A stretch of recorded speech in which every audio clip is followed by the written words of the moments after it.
Baik, Assalamualaikum warahmatullahi wabarakatuh. Perkenalkan, nama saya Musawirun.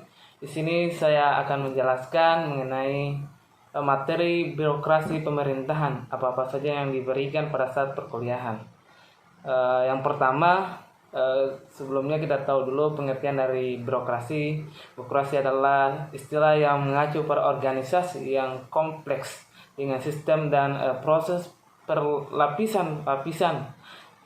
Sistem prosedur ini dirancang untuk menjaga keseragaman dan kontrol dalam suatu organisasi. Birokrasi juga ini menggambarkan metode yang ditetapkan dalam organisasi ataupun pemerintahan yang besar.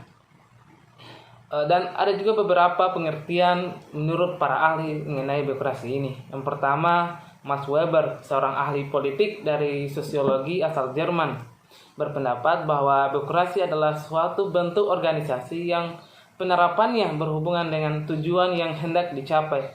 Birokrasi ini juga dimasukkan sebagai suatu sistem otoritas yang ditetapkan secara rasional oleh berbagai macam peraturan untuk mengorganisasi pekerjaan. Proses birokrasi cocok untuk dikritik. Sistem ini sering diidentifikasi redundansi atau kewenangan-kewenangan yang inefisiensi. Salah satunya itu diartikan pada umumnya tentang birokrasi adalah seni yang membuat mungkin menjadi tidak mungkin.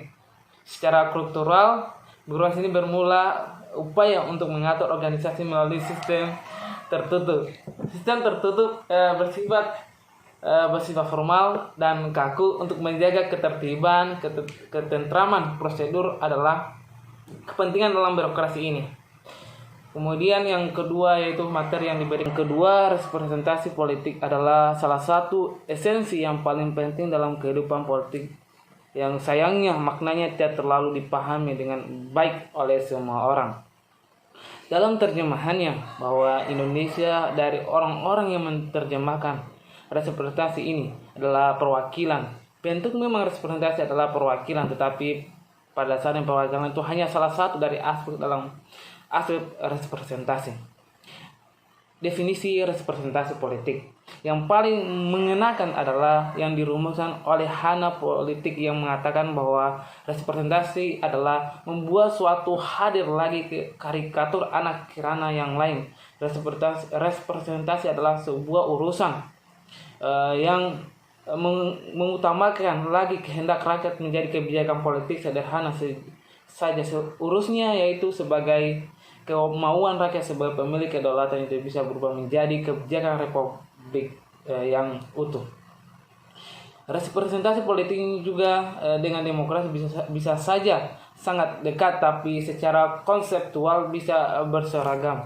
Konsep representasi ini bisa dilacak jauh ke belakang sampai ke seorang filsuf bernama Thomas Hobbes mengatakan bahwa seorang memiliki otoritas apabila diberikan oleh orang lain. Otoritas itu digunakan untuk mengolah kepentingan yang kemudian yang memberikan otoritas tersebut yang menjadi kedaulatan.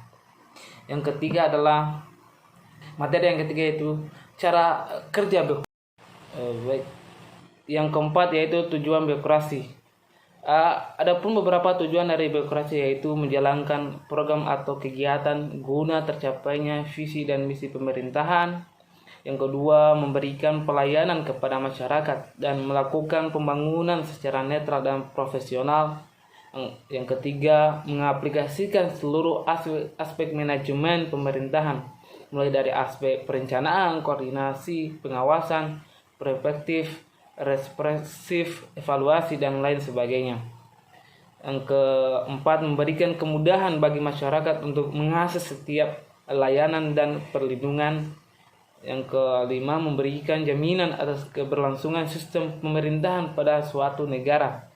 Yang keenam, mendukung permudahnya, mempercepat, meningkatkan efektivitas serta efisiensi pencapaian dari beragam tujuan pemerintah. Yang kelima yaitu fungsi birokrasi. Sebagaimana dimaksudkan bahwa yang pertama, pelaksanaan administrasi. Fungsi utama birokrasi adalah mengimplementasikan atau mengeksekusi undang-undang dan kebijakan negara. Yang kedua, sebagai nasihat kebijakan masyarakat, birokrasi ini memiliki peran penting dalam memberikan nasihat kebijakan kepada pemerintah. Ini karena birokrasi menjadi lini terdepan dalam implementasi suatu kebijakan. Yang ketiga, sebagai artikulasi kepentingan dalam keseharian birokrasi, banyak yang melakukan kontak dengan kelompok untuk kepentingan dalam suatu negara. Ini membuat kecenderungan korporasi yang mana kalah akan terjadi kekabukan antara kepentingan yang terorganisasi dengan kepentingan pemerintahan birokrasi. Mungkin itu saja yang saya bisa sampaikan. Terima kasih telah menonton video saya. Saya ucapkan Assalamualaikum warahmatullahi wabarakatuh.